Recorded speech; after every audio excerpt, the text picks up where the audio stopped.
Good morning students. आज फिर से हम जुड़ चुके हैं मेंटोर जी के साथ एक और नई क्लास के लिए। जैसा कि आपको मेरा नाम प्रियांशु तेवतिया है। जैसा कि आपको पता है, आज हम पढ़ने जा रहे हैं मैथ्स की एक और नई क्लास, एक चैप्टर टिग्नोमेट्री। टिग्नोमेट्री आपको आज से पहले पढ़ने को नहीं मिला क्योंकि स्टार्टिंग ही इसकी कौन सी क्लास से है। आइए शुरू करते हैं हम और आप मिलकर इस चैप्टर को। Trigonometry chapter. ट्रिग्नोमेट्री चैप्टर की शुरुआत एक राइट एंगल ट्राइंगल से हुई है। कोई भी राइट एंगल ट्राइंगल,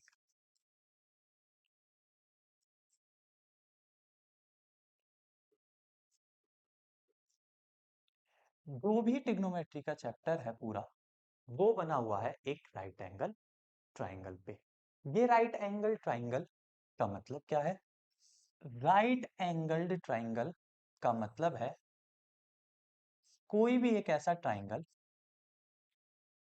जिसका एक एंगल 90 डिग्री है। यानी कोई भी ट्राइंगल जिसमें एक एंगल 90 डिग्री का होता है उसी को हम कहते हैं राइट एंगल ट्राइंगल।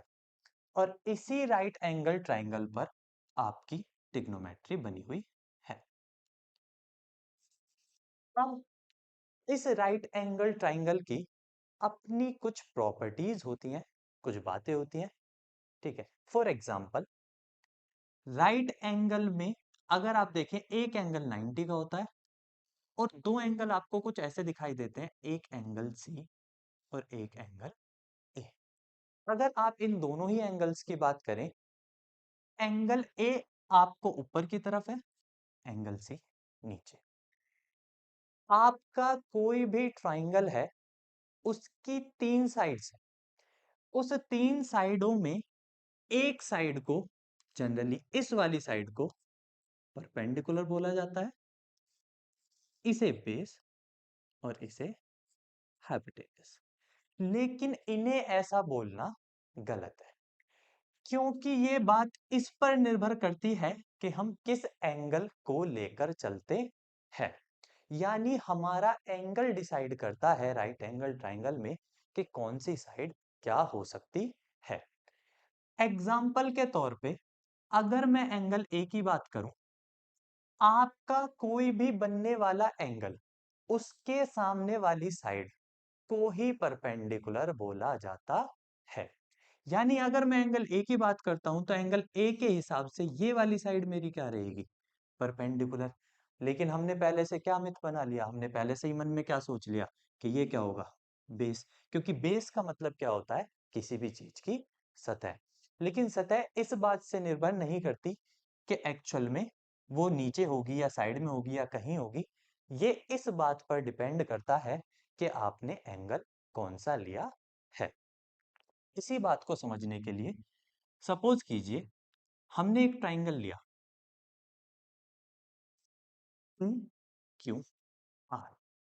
अगर इस ट्राइंगल की बात करें, इस ट्राइंगल में आपको दो एंगल दिखाई देंगे। सबसे पहले हम बात करते हैं एंगल पी की। अगर एंगल पी में देखा जाए तो जो पी के सामने वाली साइड है, किसी भी एंगल की अपोजिट साइड उसको परपेंडिकुलर कहा जाता है। उस एंगल के लिए वो परपेंडिकुलर है जो उसके अपोजिट साइड पर बना हुआ है। उस में एक एंगल 90 डिग्री, 90 डिग्री के सामने वाली साइड को ही हाइपोटेनियस कहा जाता है। जो भी 90 डिग्री के सामने वाली साइड होगी उसी को हाइपोटेनियस कहा जाता है। उसके बाद उस एंगल के साथ वाली साइड जो जस्ट उससे मिली हुई है, एडजेसेंट साइड, उसी को बोला जाता है बेस। यहां आप ऐसे भी समझ सकते हैं कि अगर आपने 90 के सामने हाइपोटेनियस कंसीडर कर ली, एंगल पी के सामने आपने परपेंडिकुलर को कंसीडर कर लिया, आप ये भी समझ सकते हैं कि जो बाकी बच गया होगा ट्राइंगल में वो बेस है, क्योंकि इन्हीं तीनों से कोई भी बेसिक ट्राइंगल बना हुआ है। तो हम यहाँ पे लिख देते हैं, एच का मतलब है हाइपोटेनियस। और यहाँ पे इस P का मतलब है परपेंडिकुलर। परपेंडिकुलर जनरली उसको बोला जाता है जो 90 डिग्री का एंगल बनाने में मदद करता है, तो इसलिए आप इसे परपेंडिकुलर कह सकते हैं। और एक बी है जिसे क्या बोला जाता है, बेस। इन्हीं तीनों चीजों से मिलकर आपका कोई भी एक राइट एंगल ट्राइंगल बना है। तो अगर इसी बात को इसी फिगर में एक और चीज को अगर हम समझें, हम बात करें एंगल आर। आपको अभी अभी एक बात बताई गई, कोई भी एक एंगल है उसके सामने वाली साइड को ही परपेंडिकुलर माना जाता है। एंगल आर के सामने कौन सी साइड बनी हुई है, पी क्यू। इसी पी क्यू को आपको एंगल आर का क्या कहना पड़ेगा, परपेंडिकुलर। अब परपेंडिकुलर हाइपोटेनियस कभी चेंज नहीं होता, 90 डिग्री के सामने वाली साइड को ही हमेशा हाइपोटेनियस कहा जाता है। और फिर बाकी साइड बची कौन, आर के साथ जो लग के बची हुई है, उसको क्या कहा जाएगा, बेस। यानी अगर आप इस ट्राइंगल में ध्यान से समझे, तो जो पी के लिए परपेंडिकुलर का काम कर रहा है, वो आर के लिए किस चीज का काम करेगा, बेस का। यानी यहां से एक बात हमें पता चलती है कि हमें इस बात पर निर्भर करना है कि हमसे किस एंगल के बारे में पूछा गया है। उसी से हम डिसाइड कर सकते हैं कि हमें किसे परपेंडिकुलर बनाना है, किसे बेस, और किसे हाइपोटेनियस। जनरली यहाँ पे एक और कंफ्यूजन जो रह जाती है, वो ये रह जाती है कि हमेशा हमें पढ़ाया जाता है इसी तरीके के राइट एंगल ट्राइंगल को। मैं आपको बता दूं, राइट एंगल ट्राइंगल किसी भी फॉर्म में हो सकता है। एनसीईआरटी में आपको जनरली फिगर ऐसी देखने को नहीं मिलेंगी, लेकिन आपको पूछी जा सकती है कहीं भी कि अगर इस तरीके से आप किसी एक ट्राइंगल को बना दें, जो कि अगर आप ध्यान दें तो इससे थोड़ा सा अलग है। अलग कैसे है, अगर आप इस थोड़ी से इस ट्राइंगल को ऐसे घुमा दोगे, तो आपको पता चल जाएगा कुछ इस तरीके की फिगर है, और उसमें आपको ये 90 डिग्री दे दे, तब आपको एक थोड़ा सा अजीब लगेगा, लेकिन इसे भी एक राइट एंगल ट्राइंगल ही कहा जाएगा, क्योंकि इसमें भी ये वाला एंगल कितने डिग्री का होता है, 90। सपोज इसका आप नाम ले लेते हैं, कुछ नाम ले लेते हैं पी एल जी। हम अगर इसका नाम ट्राइंगल पी एल जी के नाम पे रखें और बात करें किसी भी एक एंगल की, सपोज हम बात करते हैं एंगल एल की। एल के सामने वाली साइड क्या बनी हुई है, पीजी। उसको बोला जाएगा परपेंडिकुलर।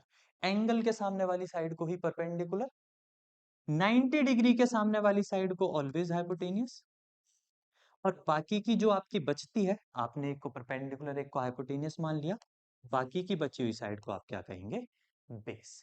यानी एंगल पर हमेशा निर्भर रहना है कि किसे हमें परपेंडिकुलर मानना है, किसे बेस, और किसे हाइपोटेनियस। तो यहां से हमने सीखा कि कैसे हम ये पता लगा सकते हैं कि किसे हम क्या मानना है।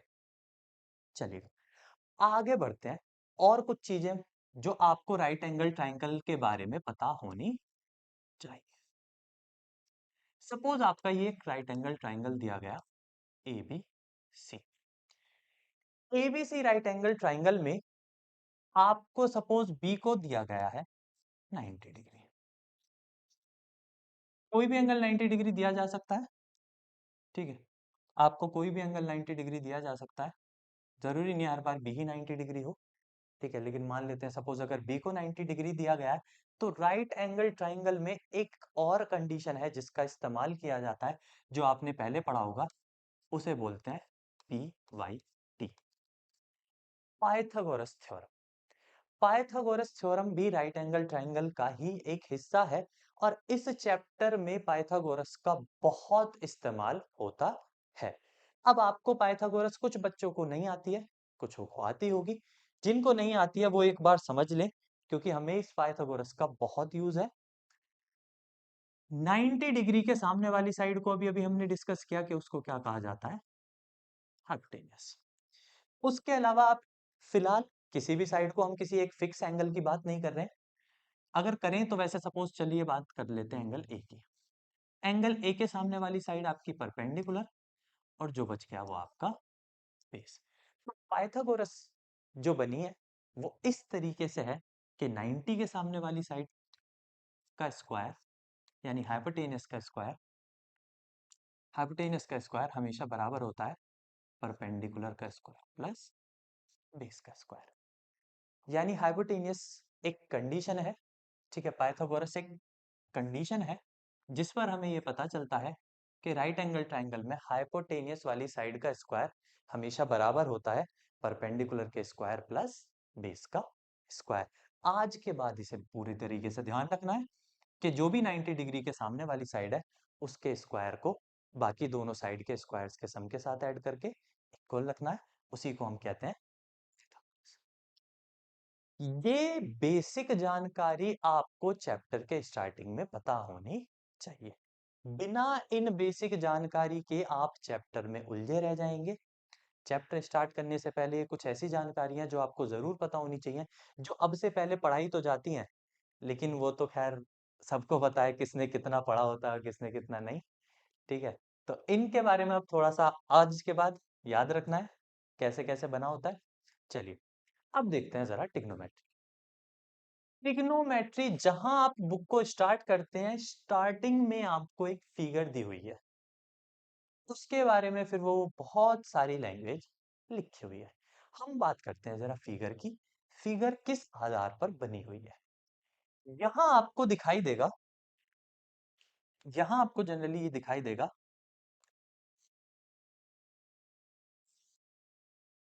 यहां आपको जनरली एक दिखाई देगा कि इस फिगर में, चलो ऐसे ही देख लेते हैं, इस फिगर में यहां एक आदमी खड़ा है और आदमी कुतुब मीनार को देख रहा है। आप जानते हैं किसी भी एक प्लेन सरफेस की अगर हम बात करें, सपोज ये हमारा कोई प्लेन सरफेस है, इस पे कोई आदमी खड़ा है, मान लीजिए हमने ये आदमी खड़ा कर दिया, एनीमे कैरेक्टर हो गया ये कोई, ठीक है। अगर वो खड़ा होके सामने की तरफ एक बिल्डिंग बनी हुई है, ठीक है, हाँ वैसे कुतुब मीनार इतना पतला नहीं है, ठीक है मान लिया, लेकिन फिलहाल के लिए मान लेते हैं ये कुतुब मीनार है, ठीक है। कुतुब मीनार की तरफ देख रहा है तो वो कुछ इस तरीके से देख रहा होगा, टॉप को देख रहा है, जबकि कोई भी इंसान देख सीधा सकता है, लेकिन उसे ऊपर देखना पड़ रहा है, तो ऊपर देखने के लिए उसे कुछ ना कुछ गर्दन को ऊपर करना पड़ रहा होगा। ऊपर करने की वजह से एक एंगल क्रिएट हो जाता है और वहां एक बनता है राइट एंगल ट्रायंगल। सपोज ये एंगल क्रिएट हुआ, आप इस एंगल को अपनी तरफ से नाम भी दे सकते हैं थीटा। जनरली हम ट्रिग्नोमेट्री में एंगल को क्या मान के चलते हैं, थीटा, इसे थीटा बोलते हैं। और इसी थीटा के बेसिस पर कोई भी एंगल क्रिएट हो जाता है, वो कितने भी डिग्री का हो सकता है, ये चीजें हम पढ़ेंगे क्या क्या हो सकता है क्या क्या नहीं। तो उसने बताया कि इस तरीके से भी एक राइट एंगल ट्राइंगल क्रिएट हो सकता है, यानी राइट एंगल ट्राइंगल को किसी भी सिचुएशन में क्रिएट कराया जा सकता है।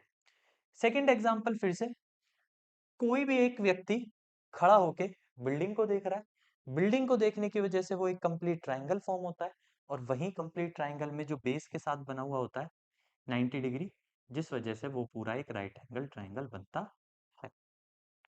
इसी तरीके से आपको कुछ एग्जांपल्स दिए हुए हैं, ये बताया हुआ है कि कैसे कैसे राइट एंगल ट्राइंगल को बनाया जा सकता है। अब ये बात कर लेते हैं, अभी अभी हमने इसके बारे में पढ़ा कि किसी भी राइट एंगल ट्राइंगल में अगर एक एंगल 90 डिग्री का है और हम बात एंगल ए के लिए कर रहे हैं, एंगल ए के सामने अपोजिट साइड कहा जाएगा, जो कि मैंने अभी अभी बताया एंगल ए के अपोजिट साइड परपेंडिकुलर कहलाती है। एंगल ए के साथ वाली साइड जो होगी उसे हम बेस कहते हैं, उसे एडजेसेंट साइड कहा जाता है, और 90 डिग्री के सामने वाली साइड को हम हाइपोटेनियस कहते हैं। इस तरीके से किसी भी राइट एंगल ट्राइंगल को बनाया जाता है।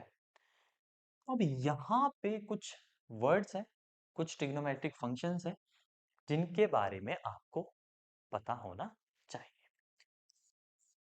हम पढ़ते हैं कुछ ट्रिग्नोमेट्रिक रेशियोज। ट्रिग्नोमेट्रिक रेशियोज पढ़ने से पहले आपको पता होना चाहिए कि हमें ट्रिग्नोमेट्री में किस किस फंक्शन के बारे में पढ़ाया जाता है। अब यहां से आपके कुछ ट्रिग्नोमेट्रिक के फंक्शन स्टार्ट हो जाते हैं। फॉर एग्जाम्पल,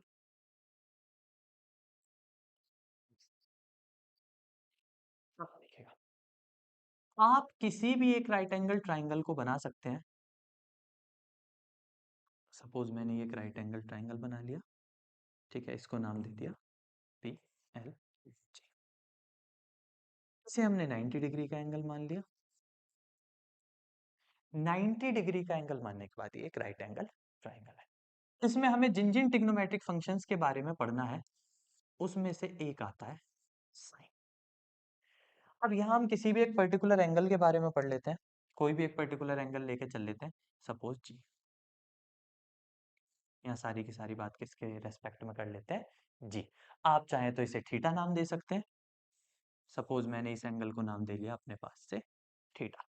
अब जितनी भी चीजें हम थीटा के बारे में पढ़ते हैं, साइन थीटा, जो साइन थीटा है वो ट्रिग्नोमेट्रिक रेशियो में बना होता है perpendicular upon base, perpendicular upon hypotenuse, ठीक है।